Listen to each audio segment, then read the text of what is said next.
What's going on, everyone? I am Julian, and this is the Inside Scoop Podcast. As always, I hope you're doing well. We have had numerous amounts of one-on-one conversations and interviews, and it's been awesome. I've got to talk to athletes from Rosemount Girls Hockey, Apple Valley Girls Hockey, University of St. Thomas Men's Hockey. So thank you to all of those athletes and those programs for letting me getting to do content with some of their players and learn a little bit more about them and their programs. We got college football to catch up on. I'm not going to go back on the weeks I missed, but we have a Week 9 recap and a Week 10 preview to get through. A little disclaimer, apologies if you hear my dog in the background. I just took him out. I just gave him a treat, so like he's fine, but he's been a little bit of a drama boy this morning. So if you hear a little whimpering in the background, that's what that is. It's my little puppy Kirby. Well, let's get into some college football. Week 9 recap, starting, of course, with Minnesota. The Golden Gophers, it was their homecoming weekend. They hosted Maryland, both teams coming in at 4-3. And Minnesota, I mean, this was one of their best performances, I would say, against a Big Ten opponent, right? They win 48-23. Max Brosmer, over 300 yards, 4 touchdowns, no interceptions. Darius Taylor, over 100 yards of scrimmage and a touchdown. Daniel Jackson and Elijah Spencer, each with 2 touchdowns receiving. It was a big weekend, I think, for Minnesota, and they should continue to thrive. I feel like this is a team that this was kind of like my expected, okay, like they'll probably get 4 wins, and I would have never expected them to have 5 wins at this point. Now, there's a tough part of their schedule coming up. They have to go to Illinois this next weekend, who is somehow still ranked, even though they just got 30 bombed by Oregon. They have to go to Rutgers, who's a 500 team. They have not looked great, and I think if Minnesota can play the way they've been playing, they should beat Rutgers. But then you have to go and host Penn State, who I don't think is as good as their ranking says, but still one of the best teams in the country. And then you have to go to Wisconsin, your rivals. And Wisconsin's been playing some pretty good football. They were not only competitive with Penn State, they ended up losing this past weekend to Penn State, but they were competitive for a long time, and they've picked up a few wins midseason. So that's not going to be an easy one. But I think Minnesota, if they can continue to play well, I think they'll at least pick up 1 or 2 more wins here, which would be pretty impressive. Honestly, if they can finish the season with a 500 record or even 1 game over 500, I would be delightfully surprised and impressed. Again, this is a team I'm pretty sure I projected them to only win 4 games this year. And even with teams that maybe I didn't think they were going to do as well with, they've been actually really competitive. So lots of good things to come for the Minnesota Gophers. But then for St. Thomas, my old alum, I got the little beanie on here. I'm not really one to wear winter hats, especially indoors, but I don't know. It's the morning I'm recording this, it's a little chilly, and I just got back from outside, and I'm like, you know what? It's comfortable. It keeps my head and my ears warm. Let's just do it. St. Thomas, they have a big home win, 34-14 over San Diego. St. Thomas is undefeated in the Pioneer League play. They have looked well. Their offense has been playing really well. In their last 4 games, they have been scoring at 34 points or more. Their offense has really improved, I think. You had, just a career day for Hope Adebayo. He had over 200 yards rushing. What was it, 3 touchdowns on the ground? He just carried the offense, put him on his back. And I wish I could show the highlight here. Go look it up on like FCS football or St. Thomas football. He had a phenomenal run. Probably the best rush I've seen, not only him do himself, but probably one of the best running plays I've seen, honestly, in all of college football. The haters might knock it and say, well, it's the Pioneer League, worst conference in Division I, but I don't care. That was a phenomenal rush. I mean, he hurdled a guy, then he just like put the moves on. I said, "Which way am I going to go?" And he just sped right past the deep defensive back. I mean, it was a phenomenal rush. It was incredible. So a big week for the Tommies. They win 34-14. They have to go to Morehead State next weekend, who's 5-3. We'll preview that game a little bit later. But if you're a Minnesota football fan, I mean, the Gophers win, the Tommies win, the Vikings lost in a controversial one, right? I mean, the Vikings were down 8, and the Vikings, they get a face mask call that was, I mean, it was obvious that the defender sacked him because he grabbed onto his helmet, right? And I just think it's interesting, right, where it's like the refs were making soft calls. Like, they were making calls that, you could really kind of let go. But then it's like, oh, the ref's right in front of that and you don't call that. And then, like, you're not even really that's just the end of the game, and it's a 2-point safety, and, the Vikings lose. I mean, part of me is also like, well, the Vikings still weren't necessarily going to win. I mean, they had to go down, travel 90 yards to get a touchdown and get a 2-point conversion, and that's just to tie it, right? I apologize for my mic. It's not fitting as well on with this hat on. But the Vikings, it was a tough loss. And this is what I was afraid of, right? They win 5 straight, and then they head into a bye week. They kind of ruins the momentum. And then now they have 2 losses. A tough one against Detroit, and Detroit might be the best team in the NFC. And then a tough one on the road to LA. And, of course, Cooper Kupp and Puka Nacua are healthy. For us Vikings fans, it's like, oh, two of their 3 best offensive players, are back. But that's just how it is. It's a tough loss. I hope they can continue to bounce back and, pick up their 6th win of the season. Now back to college football. Notre Dame over Navy. We're going to go out there. This was a pretty big one. This was a nice ranked matchup. I was really hoping College Game Day was going to be there for this one, but also based off the final score, I'm not sure how well it would have gone. Notre Dame wins 51-14. Riley Leonard has continued to impress and play well. I was a little concerned for him, like the first month of football. I'm like, can he only really run the ball? But we've shown that he can run the ball elite, which we all know. But now he's been passing well, and they've continued to run the ball well as well. They've been able to run the ball well too. That would probably be better English, right? And a better structured sentence. Jeremiah Love, the starting running back, I mean, he continues to find the end zone and get there. And defensively, right, you only give up 2 touchdowns to a really good Navy team. So a big win for Notre Dame on the road. Ohio State, they look questionable. I mean, this Nebraska team looks so much different against Ohio State than they did against Illinois. I mean, they looked like a horrible team. Or no, not Illinois, Indiana, excuse me. They looked horrible against Indiana. And then you go to Ohio State and you actually like really contain them, right? I mean, you hold them to 3 touchdowns at Ohio State, right? That's impressive. And then, of course, if people were watching the game-winning attempt, right, of a drive for Nebraska, Dylan Raiola throws, just a horrible interception. I mean, I think that's just right. Like, that just comes with experience. He needed to get that game under his belt. A tough road game where you're basically trying to regain the lead and pull off a huge upset victory, right? Doesn't execute it well by any means, or really didn't execute it at all. But at least I think he kind of gets that out of his system and hopefully can improve. Again, he's just a true freshman quarterback. I haven't been super impressed with him lately. I wish, I think he got off to a pretty hot start and then has definitely decreased a little bit. But Nebraska, I mean, I think they show that they still are a good football team. They still have 5 wins right now. And to be within a score of Ohio State on the road, as good as Ohio State is, I think is pretty impressive and something to be proud of if you're a Cornhusker. Number 1, Oregon. They host, what was it? I think number 20, Illinois. I mean, Illinois shouldn't be ranked. And Oregon beats them 38-9. Yes, this is a home game for Oregon, but I mean, they're the real deal.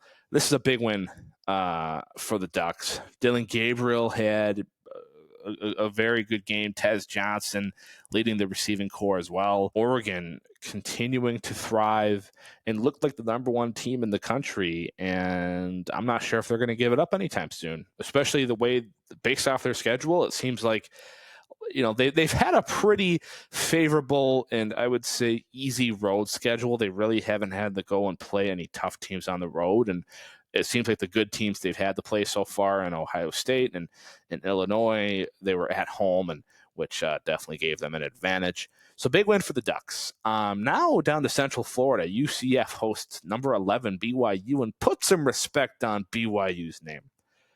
Respect the Cougs. UCF, despite being a 500 team or around that mark, and BYU being the second best team in the Big 12 on the road, UCF's the favorite, -2.5. And BYU goes and I've noticed the trend that BYU definitely seems to give up some garbage touchdowns. They'll go up big, and then they'll be up by like 3 or 4 touchdowns, and then the final score they're up by like 2 or something like that. But BYU, they win 37-24. Jake Ratzlaff, their starting quarterback, has had a fine season. I'm not going to sit here and say he's as good as Shedeur Sanders. I'm not going to sit here and say he's as good as Avery Johnson, some of the premier quarterbacks in the Big 12. But he has been very solid. And I want to say he's got at least one more year of eligibility. This BYU team's pretty young. I know that their starting running back, LJ Martin, I think is just a sophomore. So we'll have, assuming, these guys don't go to the league. I mean, he'll have at least a year or two left. Ratzlaff, I think, has at least one more year after this. A lot of their receiving core are juniors and seniors, sophomores and juniors. So they're going to return a lot of those starters. So this BYU team, I think they're here to stay for a little while, right? They're posted up in the hotel, and you know what? They're not trying to leave yet. They're trying to win this thing, and they're doing really well. They're still undefeated, and for them to go on the road against a good UCF team, I think this proves. I think at this point, although Iowa State is undefeated as well, just based off their recent performance. This is a little recency bias, but I think BYU is the best team in the Big 12 right now. Alabama and Missouri, we're going to go to the SEC. I mean, Missouri, unfortunately, looks bad without Brady Cook. I think it's difficult for almost any team, unless if you're Texas, to win with your backup quarterback. But they just don't look good. Alabama spanks them 34-0 at home. I mean, this was, I feel like, a must win for Bama, right? You come into this game with 2 losses, and in the last 3 of your games, you struggled, right? I mean, you lost to Vanderbilt. You only beat South Carolina by 2 at home. You lost to Tennessee, and this is a must win for them. And it's too bad for Missouri, right? Like, Brady Cook went down against Auburn a couple weekends ago, and they almost blew that one. And then, right, I mean, I don't know who their backup was, but I know he didn't look good. Missouri did not look good at all. I think really at this point, they're not making the college football playoffs. I know this is their second win, but they just really don't have an impressive win. Like, they just haven't been able to beat big opponents. They didn't beat Texas A&M. They didn't beat Bama. I get those are road games, but they got their ass whooped. I mean, I think at this point, Missouri, your chances of making the playoffs are just not looking good, especially, teams like an Iowa State and BYU. I mean, if they play like the way they're doing, and if they make the Big 12 championship, whoever wins, right, automatically makes the playoffs. I think at this point, right, especially over some of these, 2-3 loss SEC teams, I think if BYU, right, if they go, like, let's just say BYU and Iowa State make the Big 12 championship, and let's just say, I'm going to root for BYU on that one. Let's just say BYU gets an automatic bid, but Iowa State only has 1 loss, and that was to the Big 12 champions, BYU, in that championship game. I think Iowa State sneaks in. Like, I'd rather have them over a Missouri or Bama, honestly, really at this point, right? Now, I'm hoping that the committee would agree with me on that one and not, be favoriting the SEC teams, which they tend to do. But we'll see. But that's just my take on that one. Texas over Vanderbilt. This was a good one. Number 5, Texas. goes to Vandy, and this is another opportunity for Vanderbilt to upset a top 5 team. They were able to do it with Alabama, and it was a good game. Texas edges out the win, 27-24, but Diego Pavia, I think he's one of the more underrated quarterbacks in the SEC, and Vanderbilt as a whole. I mean, they are a good football team. You got to respect them. I think they deserve to be ranked, right? You have you beat the number 1 team in the country, and then you came within 3 points in beating the number 5 team in the country. And that number 5 team has spent a lot of time in that number 1 and number 2 slot, right? It's tough that you couldn't edge out with the win. I know they scored a late touchdown, and I'm guessing the onside kick recovery didn't go well, and Texas was able to kneel it out. But I think this was not a cakewalk for Texas. I think it's a bit of a wake-up call, right? That they aren't necessarily the best team in the SEC. And even if some people might think they are, it's going to be competitive, right? And, you can't just overlook other teams, right? Like, I think that was my girlfriend's Alexa that just went off. That scared me. I don't know if you guys heard that. That just startled me a little bit. Texas is one of the best teams in the SEC, absolutely, but other teams like Georgia, like Tennessee, and even teams that maybe don't get as much hype, like a Texas A&M or an LSU, a South Carolina, a Vanderbilt, a Kentucky, all of these teams can compete. They have been competitive. Arkansas as well. All these non-ranked SEC teams have wins against ranked SEC teams. Kentucky, Arkansas, Vanderbilt, right? So you can't overlook and move past these teams and, just think, oh, this is an easy win, right? As long as we're not playing Georgia or Bama or Tennessee, we're fine. So for Texas, I think it's a wake-up call.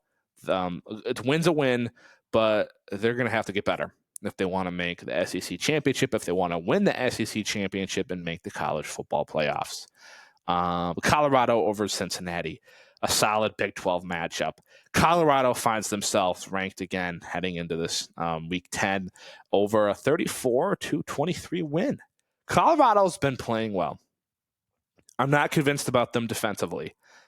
And I think really against any good team, they're letting up points. But their offense is making up for it. Travis Hunter, a big, 9 catches, 153 yards, 2 touchdowns. They actually ran the ball again. I'm not I don't really know a ton of their players. I mean, offensively, I can name, Travis Hunter, Shedeur Sanders. I know there's Jimmy Horn. I know they got that big offensive tackle, like a true freshman. They'll probably be a freshman All-American. I don't really know a ton of their players outside of the big, the big name guys, but I do know that they're not a team really known for the run, and they ran the ball well this past weekend. And Cincinnati, they're, a middle of the pack Big 12 team. This was a good win for Colorado. I know they have Utah on their schedule, which now I'm pretty sure Cam Rising's taking a redshirt year, like a medical redshirt. So Cam Rising, I'm pretty sure, is expected to return for an 8th year of college football, which is just ballistic to me. I mean, that's just ridiculous that you're going to have, a 25, 26-year-old starting quarterback. But I think Colorado, I mean, I'm going to look up their schedule here in a moment. I mean, they, honestly, I don't think they're going to make the Big 12 championship the way BYU's playing, the way Iowa State's playing. And, they do have 2 losses, right, to Kansas State and Nebraska, right? However, I know they have a pretty easy schedule coming up. And if they can win out, I mean, I think you kind of hope for it, right? Well, maybe Kansas State picks up a second loss. And then, maybe you kind of hope and pray that Iowa State fumbles the bag or BYU fumbles the bag, because Colorado has a pretty favorable schedule coming up. If you would have looked at this schedule like 2 months ago, 2.5 months ago, you'd have been like, oh, this is such an uphill battle for them. They go to Texas Tech next in 2 weekends. They have another bye, so 2 weekends. And Texas Tech's decent, but that's a very winnable game for them. Then they got to host Utah, which, again, 2.5 months ago, I'm taking the Utes in this one. But now the way Utah has been playing, I think Colorado should be the clear favorite, and they should win that one. They got to go to Kansas, who only has 2 wins that season. Now, Kansas is interesting because I guess we can go into them real quick. Kansas only lost by 2 points to Kansas State on the road. So Kansas, I mean, despite being 2 wins, they've got potential to beat good teams. But that should be a winnable game for Colorado. And then they got to host Oklahoma State, who we know what Oklahoma State was, a month and a half, 2 months ago, but they're not the same team anymore. Honestly, if Colorado wins out their schedule, I mean, they could be a 10-win team. I would say, it's going to be difficult to win all the next 4 in a row and continue the streak that they're on. I would say a more realistic take and guess would be 9 wins. But that would be such an improved season from last year. Although I don't think Deion Sanders is going to be coach of the year, he'll definitely receive some votes for that. The Buffaloes, you can't really hate on them right now. They've been good. Texas A&M over LSU, 38-23. Texas A&M's a good team. Connor Wigman, right? Their quarterback. I mean, his is not good. I don't think he's a good quarterback. They ran the ball well. LSU can't win big games. They did beat South Carolina on the road earlier. They beat Arkansas on the road earlier, just a week or two ago. But I thought Texas A&M would have won this game at home. I mean, Texas A&M, they are just going to be outside the top 10, I think, at this point. I mean, if they can win out the rest of the season, they might make the playoffs. A team that was, hovering around the top 25, a team that lost early in the season to Notre Dame, has been playing well. I think if to make the playoffs, that'd be kind of fun. We haven't really seen too much from Texas A&M recently, just in recent history, I feel. So it'll be kind of cool to have them in the playoffs if they make it. Penn State over Wisconsin, 28-13. For a while, Wisconsin was holding on. You see, my buddy didn't set up our Pick'em League for this week, and I know Wisconsin and Penn State. Penn State was the favorite, but I was like, Penn State, I get their number 3, but I just think that's a little high for them personally. And I'm like, I don't know if I would take Wisconsin money line, but for a while I was like, is Wisconsin going to win this game? But Penn State, they edged out and they scored a couple touchdowns late, and they got the win. And I think Wisconsin is a good team. They've been playing well, so it wasn't easy for Penn State to achieve that victory. But I think Wisconsin, they're not going to win the Big Ten or make the Big Ten championship, right? But I think they're going to compete for a good bowl game. I think they'll pick up at least another couple wins before the season's over for sure. So that's my Week 9 recap. I guess I didn't really actually plan for this, but I'm like, I want to pick up a couple takes for this point. I think the clear Heisman favorite's Ashton Jeanty, and I really hope they give it to him, assuming he, keeps up what he's doing, right? I just worry that him not being in a Power 4 conference is going to, hurt him, even though he's in the Mountain West, who's one of the better non-Power 4 conferences. And Boise State, I mean, again, you got to think, right? Their one loss was 3 points away from a tie, right, at Oregon, who's number 1 in the country. Just saying, it's not a bad loss. I think at this point, though, I would give it, if you're not going to give it to Ashton Jeanty, see, I feel like you have to give it to Cam Ward still, even though he didn't have his best game this past weekend against Florida State, right? He didn't have his best game, but he's led Miami to an undefeated season so far. I think you got to give it to him. And it's very possible that he does win it, right? Because he's a quarterback of the Miami Hurricanes, who are the best team in the ACC. But I'm really hoping they give it to Jeanty. We're going to go over the top 25 for Week 10 now. Number 1 stays the same. The top 4 all stays the same. Oregon at 1, it's fine. UGA, Georgia at 2. They had a bye. That's fine. Penn State at 3. I get it. I think Ohio State's probably better than them. But again, after this past weekend against Nebraska, I wouldn't say, Ohio State didn't play their best game at all. Miami moves up to number 5. I think, you kind of have to put some respect on the Hurricanes. They're undefeated at this point of the season in the Power 4. I mean, really only a few teams can say that, right? And all of college football. but let alone in the ACC, that had a job well done. Texas moves down to 6. I mean, I get it. You go and beat Vanderbilt on the road. That's great, but it was only within 3. You probably should have won that game by more. So I think Texas, and again, you have the value that they had a home loss this year. So I think Texas at 6 is appropriate. Tennessee stays at 7. Tennessee's good. I think they're a top 10 team, but Nico Iamaleava needs to do something and change something and step up. Because if Tennessee wants to make the playoffs and then not only make the playoffs, but do well and win games, he's going to have to play better and not miss his targets like he did against Bama a couple weekends ago. Notre Dame up to 8. That's fine. Notre Dame, nice road victory against Navy. They've got Army coming up again soon. Notre Dame, you can't forget, they lost to NIU at home. That's a really bad loss. But I think they're kind of getting lucky, right? Teams like Bama, teams like LSU, Ole Miss. There's a lot of other teams, that have 1 or 2 losses. Teams that we thought were going to make the playoffs that might not make them now. And then I think that benefits Notre Dame, especially because they can't get that first round bye, top 4 seed, because they're independent. BYU up to 9. I love it. Yeah, you're respecting the Cougs now. Top 10 team is which they are. 8-0. The favorites, I think, at the current moment to win Big 12. Texas A&M slides up to 10. Yeah, again, with a big win over LSU at home, they have a win against Missouri at home. Only thing really knocking them right now is that home loss to Notre Dame, which is starting to look, it really is not that bad, I think, at this point. So I'm fine with that top 10 for the most part. Maybe move Tennessee down a little bit. Honestly, I'd maybe put Notre Dame and BYU ahead of them. I'm not sure if you put Texas A&M. I think Tennessee's probably 9 or 10.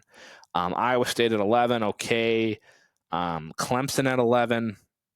They're tied for 11. Okay, that's fine. Indiana at 13. I mean, that is so crazy, but Indiana keeps winning. And they won without Curtis Rourke against Washington for College Game Day this past weekend. So that's fine. Alabama slides up to 14, one up. They beat Missouri, who's really just not that good anymore, unfortunately. Boise State up to 15. They had a road win against UNLV. And Las Vegas, they're a good team. They spent, a short period of time in the top 25. Boise State, JT, at first I thought maybe he wasn't going to get his touchdown, but he got his touchdown. He only got one this past weekend, but I think it also kind of shows that, we don't just have Ashton JT if you're Boise State, right? You've got other players who play well and can contribute. And I think it showed against UNLV. LSU moves down to 16. That's a little high for me. I think they should be over Kansas State. Because LSU, right, you have a road loss at Texas A&M and then a home loss against USC, which is starting to, I think, creep up on them a little bit. That's actually a pretty shitty loss. Kansas State has a road loss at BYU, who was unranked at the time, but now has found their way into the top 10. Rank Kansas State over LSU. Yes, Kansas State has had a couple of close games that they should have won by a larger margin, but I think you got to respect that they have one less loss than you, and that one loss, starting to look better and better for them. Pitt still undefeated out of the ACC at 18. I think you should maybe respect them a little bit more and put them a little bit higher. Honestly, the fact that they're undefeated and then teams like LSU and Alabama have 2 losses and you're ranking them lower than them, I don't really know if that sits right with me. Ole Miss at 19, they're 6-2. SMU at 20. SMU has a tough game this weekend. Them and Pitt, which is actually going to be one of the better games in the ACC for Week 10. That's going to be really awesome. SMU's really good. I like their quarterback, that Jennings. He's a good quarterback. Army at 21, which I like to see. They're still undefeated, and they got to play Notre Dame. Is that this week? I probably should look at the schedule, but I think that's this week, right? Or is that next week? No, they play Air Force. Okay. Army plays Notre Dame, and I think an Army should easily beat the Air Force. Air Force is not good. They only have one win this year. But if they play Notre Dame, that'll be a really fun one. Washington State makes their way into the top 25 for the first time this year. They're 7-1. And then Colorado, they're at 23. They're 6-2. The last two teams, I'm kind of like, get out of here.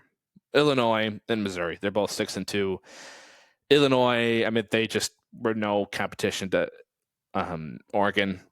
I'm not saying you're going to beat Oregon on the road. Tough to do. But if you're truly a top 25 team, you're going to put a little bit more of an effort against the Ducks there. So get Illinois out of here, then get Missouri out of here. Put back Vanderbilt at this point. I'd rather have Vanderbilt. Even though they have 3 losses, I'd rather put Vanderbilt. Because they have that win against Alabama, and they've been competitive against Texas. Maybe put Memphis in there. You could put Tulane in there, but get Illinois and Missouri out of there. That's my reaction to the top 25. We're going to go into a short little preview of Week 10. There's not a ton of great matchups, starting with Minnesota. The Gophers have to travel to Illinois to take on the number 24 Illinois. 6-2 is their record. Minnesota, though, they're like a -2 in this. I think that's so funny. Like, how do you go on the road to a team who's ranked and then you're unranked, but you're favored to win? I mean, Illinois has definitely dropped down a little bit. Like, they shouldn't be ranked. But Minnesota isn't close to being ranked either. But I get it. I think you're kind of riding the hot and cold team, right? Like, Minnesota, ever since that Iowa loss, they've looked pretty good. And again, you kind of look back, well, if you would have beaten Michigan, that would have really helped. If they would have beaten UNC, you could argue that they would be ranked, I think, at this point, right? And Illinois, they have not looked good. Purdue took them to overtime, and they beat Purdue by 1, which is a really bad one. You know, you couldn't beat Penn State. You couldn't beat Oregon, and I get it. Those 2 losses are, against 2 of the best teams in the Big Ten, but I'm just not convinced that they're a top 25 team. I don't know if Minnesota really is going to win this game, but I get it. They've looked like the better team the past month of football, so sometimes you have to go based off of that. St. Thomas, again, they go to Morehead State, both teams 5-3. This is going to be a fun one. St. Thomas may have had the best or the second best offense in the Pioneer Football League, especially in the past month. Morehead State has looked like one of the better defenses. So this is going to be a big, St. Thomas high-powered offense versus a stellar, strict and stubborn defense in Morehead State. Part of me wants to take the Tommies in this one. I'm not sure who I take. I guess for going back to Illinois, I should probably give my take. I think Illinois will win this one personally. I don't see how they can be a top 25 team, and you got to respect it and not be the favorites in this one. And they're at home. But hey, who knows? Minnesota, they were competitive against Michigan on the road. They could win this one for sure. I think it's going to be a close battle, but I think I'm going to give the slight edge to Illinois. St. Thomas at Morehead State. Same thing. I want to kind of go Tommies in this one, but I just think it's almost too good to be true with their offense right now. And if Morehead State's got a good defense, now St. Thomas has a pretty good defense, right? Good enough for sure. And it's still, I would say, top 3, top 5 in the conference. So maybe the better overall team is St. Thomas, but I just think being at home, if you're Morehead State, has a large advantage. And St. Thomas, unfortunately, just hasn't played very well on the road this year. So I got to give it to Morehead State. The best matchup of the weekend, which I would imagine College Game Day goes there, number 4 Ohio State at number 3 Penn State. I mean, this game has so much meaning for Ohio State especially. Ohio State comes in with 1 loss. Penn State's undefeated. Penn State has not looked their best. Ohio State has not looked their best. I think if you're Ohio State and you go and lose, it's going to be really tough, right? Because it's you have road losses at number 1 Oregon, at number 3 Penn State. But I think that just proves that, you don't deserve to make the college football playoffs or the Big Ten championship because you can't beat a great team. And in the Ryan Day era of Ohio State, I want to say he's 2-4, now 2-5 against AP top 5 opponents. Ohio State has not played and done well against other, similarly ranked teams. So if they can't go to Penn State and win, I think that just shows that, they are a great team and they can beat up on, lower ranked teams or unranked teams. But when it comes to, the other big boys, they just can't do it. They can't pick up wins. And I think that'll pretty much, at this point, say goodbye to Ohio State for now. Give me Penn State. It's going to be such a tough crowd and atmosphere. Yes, Ohio State on paper is the better team, but I think Penn State right now, they're a little bit better. And I think with the crowd on their side, that means good things for the Nittany Lions. And then we're going to stick with the Big Ten. Oregon at Michigan. There's not a lot of great matchups I like to cover. Oregon at Michigan. See, this would have been a fun one, right, if Michigan was ranked, but they're not. And they had a home win against Michigan State this past weekend. Okay, good for them. I think Oregon, they're like a -15, -16.5 in this one. See, it gets interesting because Michigan's got a good defense that I think is going to give Oregon's offense some troubles and not make it easy for them. But Oregon has looked really good. But this is a game you can't look past if you're the Ducks. I think if you come out with a win at Michigan and Ann Arbor, not only do you remain number one, but you're probably going to be a lock for the number one overall seed in the college football playoffs. That's my take right now. Because I don't know if Georgia overtakes the number one seed again, especially with Oregon's, their upcoming schedule. At Michigan, okay, so they're a -14.5 at Michigan. They should probably win that. And if they do, that's great. Because then you have a home game against Maryland, which you will most definitely win. Your last game of the season, you have a home win against Washington, a nice little rivalry there, especially last season, right? Because, you couldn't get past Michael Penix in Washington, right? Then you got to go to Wisconsin for your second to last game. If you beat Michigan, that gives you confidence, but you can't look past Wisconsin. But I think Oregon has a very winnable schedule at this point, and I really like it. And they're probably going to win the they'll make it to the Big Ten championship. But I think they can be having that cushion, right, and that insurance marker of, well, win or lose in the Big Ten championship, we make the college football playoffs.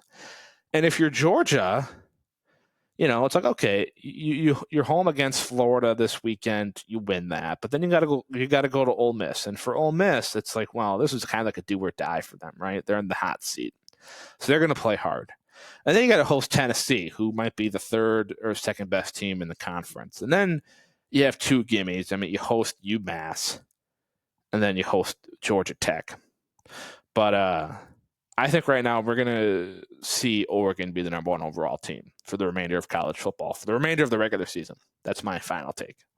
So with that being said, that's all we have time for. Thanks again for watching. If you made it this far, I appreciate all the support. Tune in to next week. We're going to have another one-on-one conversation with some sort of hockey player. We still got to sort out the background stuff on that one and see who we're going to get. But I have one or two people that I'm going to be interviewing. So look forward to that. With that being said, again, thank you so much for your time and your attention, and we'll talk to you all later.